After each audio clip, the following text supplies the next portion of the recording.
É famosa a frase que se lia na entrada de Auschwitz: "O trabalho liberta". O lema parece ainda mais perverso quando o prisioneiro se dá conta de que no campo de concentração acontece o contrário.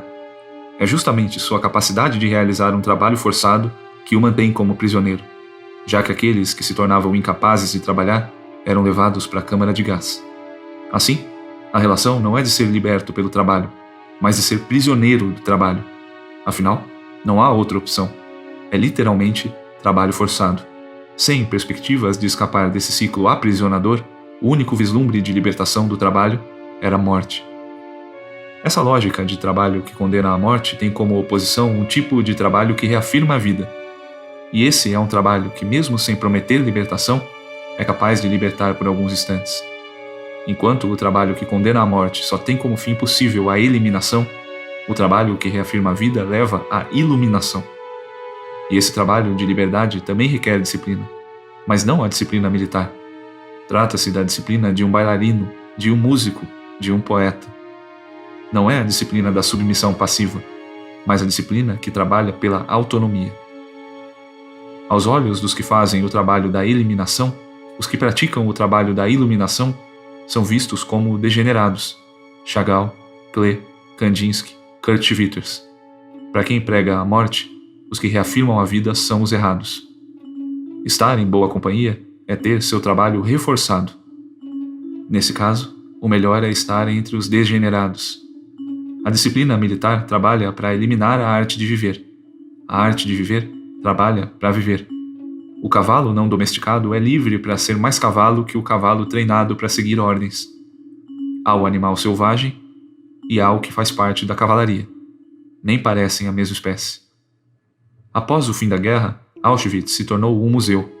Mas mesmo antes, ainda como campo de concentração, Auschwitz já abrigava um museu, o Lagermuseum, um museu estranho, com desenhos feitos por prisioneiros por ordem dos alemães. Como era comum terem que cavar as próprias covas em que seriam jogados, os judeus eram obrigados a produzir pinturas que referenciavam a ideologia responsável por eliminá-los. Mas, como tantas outras expressões artísticas ao longo dos tempos, as criações mais interessantes foram as produzidas na clandestinidade, sem o consentimento de quem estava no poder. Como era proibido aos judeus pintarem no campo de concentração, a cada trabalho artístico que desenvolviam estavam arriscando suas vidas. Muitos desses sinais de vida, feitos com restos ou materiais roubados dos guardas, ficaram escondidos e só foram encontrados ao fim de todo o pesadelo. Como muitos dos artistas já haviam sido mortos e muitos trabalhos eram anônimos, para além de nomes, as obras são puramente a capacidade que toda a vida tem de resistir à morte. Mesmo num ambiente de morte organizada, a arte foi um meio de organizar a vida. Agnieszka Sieradska, autora de um livro chamado Lagermuseum, lembra que os prisioneiros eram pessoas que não tinham nada, só seu uniforme, uns sapatos de madeira, um gorro, uma colher e uma vasilha para a sopa, da qual suas vidas dependiam. A arte era algo que os convertia em humanos.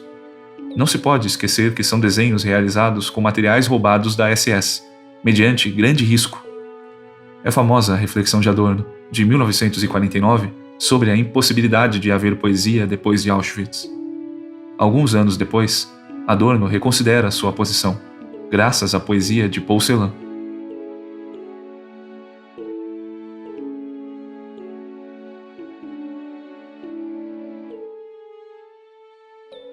Celan era um poeta romeno de origem judaica. Em 1942, ele e sua família são capturados. Seus pais são assassinados num campo de concentração. Ele sobrevive. Celan se considerava um poeta de expressão alemã. Isso quer dizer que sua produção poética foi feita na língua do inimigo, o alemão.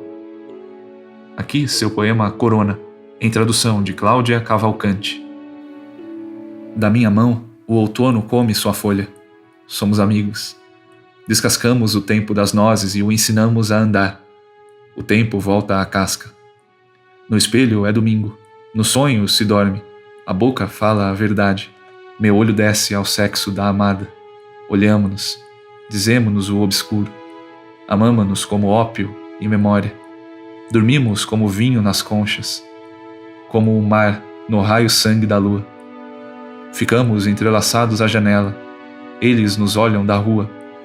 Está na hora de saber. Está na hora da pedra começar a florescer, de um coração golpear a inquietude. Está na hora de ser hora. Está na hora. Em 1970, Paul Celan se suicida pulando no rio Sena. O poeta contava 49 anos.